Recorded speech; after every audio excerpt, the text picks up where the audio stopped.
یار اللہ رب العالمین ہمیں اللہ نے ایمان دیے، مومن بننے کے کچھ تقاضے ہیں، اس میں اللہ کے رسول علیہ الصلوۃ والسلام نے ایک بات ارشاد فرمائی۔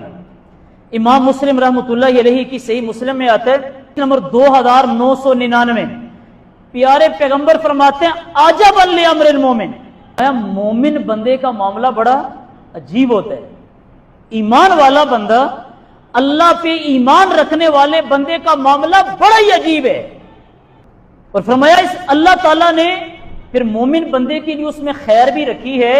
اور اگلے الفاظ دیکھیں، پیارے پیغمبر نے فرمایا وَلَيْسَ ذَلِكَ لِأَحَدٍ إِلَّا لِلْمُؤْمِنِ، فرمایا اور یہ کام مومن کے علاوہ اور کوئی کر بھی نہیں سکتا، مومن کے علاوہ کوئی نہیں کر سکتا۔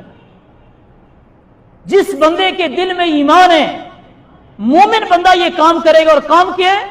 اللہ کے رسول فرماتے ہیں ان اصابتہ سرا شکر فکان خیر اللہ، مومن بندے کو اللہ کی طرف سے خوشی ملی، نعمت ملی تو پھر یہ اس پہ شکر ادا کرتا ہے اور یہ اس کے لیے بڑا اچھا ہے۔ ان اصابتہ ضرا، مومن بندے کو اگر اللہ تعالیٰ کی طرف سے تکلیف پہنچی، مصیبت آ گئی، پریشانی آ گئی، غم آ گیا، اللہ کے رسول فرماتے ہیں پھر مومن بندہ اس پہ صبر کرتے فکان خیر اللہ، اور یہ بھی اس کے لیے بہتر ہے۔